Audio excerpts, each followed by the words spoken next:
দোষ? আমি কি কারো ছবি অ্যাড করে কোথাও কোনো কথা বলছি? যা বলছি আমি আমার দুইটা পেজ থেকে বলছি, শর্মিলা ব্লগস আর এই পেজ থেকে, যে দুইটা পেজ থেকে আমি সবসময় লাইভে আসি, তার ইঙ্গিত পূর্বক আমি কোনো কথা বলি নাই। আমার নামে যে শর্মিলা ব্লগ পেজ আছে, ওই পেজটার অনেক ফলোয়ার, মানুষ মনে করে ওইটা আমার পেজ। ওই পেজে তার ছেলের ছবি, তার মায়ের ছবি, তাদের ছবি আপলোড করা হয়। সেটা কি আমার দোষ? আমি তো আপলোড করি না, আমি তো কিছু করি না। আমার নামে একটা ফেক ইউটিউব চ্যানেল খোলা আছে, সেটার ভিতরে আমার নামে ভিডিও আপলোড করে খারাপ খারাপ ক্যাপশন দিয়ে। সেটা কি আমার দোষ? সেই ইউটিউব চ্যানেলের সাবস্ক্রাইবার হচ্ছে 70,000-এর উপরে। এখন আমার নিজের কোনো ইউটিউব চ্যানেল নাই, আমি কোনো ইউটিউব চ্যানেলে কাজ করি না, ইউটিউব চ্যানেলে আমি কোনো কাজই করি না। আমি শুধু টিকটক চালাই, আমার টিকটকে আমি নিজের ভিডিও আপলোড করি, তার কোনো ভিডিও বা তার কোনো ছবি দিয়ে আমি কোনো ভিডিও আপলোড করি না। তো যেই মানুষগুলো এগুলো করতেছেন তাদের জন্য আমি সবকিছুতে হ্যারাস হইতেছি, তাদের জন্য আমি সমস্যায় পড়তেছি। আমি কারো ছবি অ্যাডজাস্ট করে আমি কোনো কিচ্ছু করি না। হ্যাঁ, আবার আমি বলে দিতেছি, আর আমি গলাবাজি করতেছি না। তো হচ্ছে যার সাথে আমার কোনো সম্পর্ক নাই, কোনো কিচ্ছু নাই, সেই আমার নিয়ে বারবার ইমো ফ্রিল্যান্সিং, কাবিন ব্যবসায়ী, হ্যান তেন। আমার কাবিন ছিল 3 লাখ টাকা, সে আমাকে 3 লাখ টাকা কাবিন সে আমাকে দিয়ে আমাকে ডিভোর্স দিয়ে দিছে। সবকিছু এখানেই শেষ। তো যারা আমাকে নিয়ে এগুলো করতেছেন,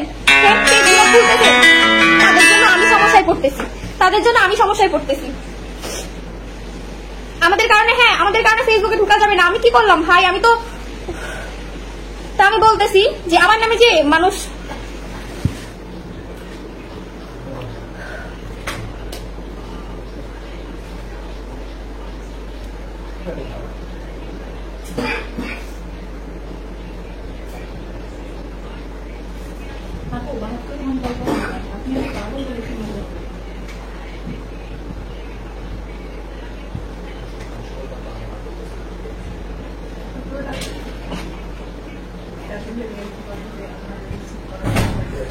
আমি যে কথা বলার জন্য আসছি সেই কথাটা আমি বলতেছি।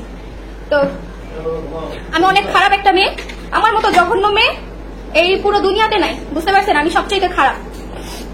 তো যে কথাটা আসছি সেটা হচ্ছে, 2 দিন পর পর আমার নামে ফেসবুকে বলা হয় ইমো ফ্রিল্যান্সিং, কাবিন ব্যবসায়ী, পরকীয়া আসক্ত নারী, এগুলো বলা হয়। এটা কি আমার মানহানি হয় না?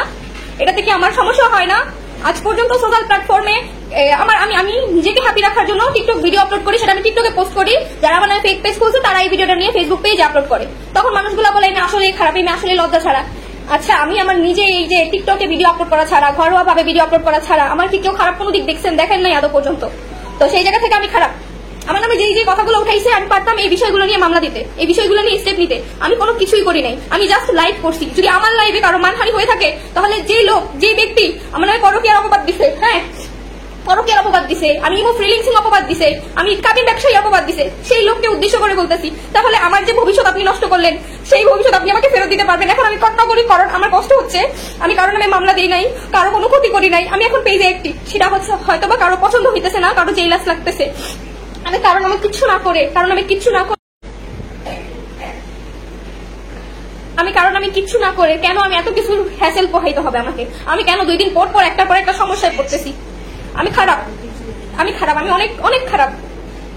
আপনি আমার নামে এখন উকিল নোটিশ পাঠাইছেন, পারতাম আমি আপনার নামে উকিল নোটিশ পাঠাইতে, আপনার নামে 2-3টা মামলা দিতে, আমি কিছুই করি নাই।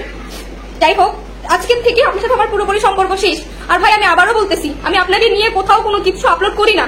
আমি যা বলি আমার ভয়েস দিয়ে আমি বলছি, যা বলি আমার 2টা পেজে আমি বলি। আর অন্য সব পেজের যারা আমার নামে ফেক পেজ খুলছে, তারা যদি আপনার ছবি অ্যাডজাস্ট করে, হ্যাঁ আপনাকে নিয়ে কথা বলে, এগুলো কি আমার দোষ? ওই ভিডিও আমি কিভাবে ডিলিট করাবো? আর আপনি যে একের পর এক ভিডিওতে, হ্যাঁ সাক্ষাৎকার আমার মাকে, আমার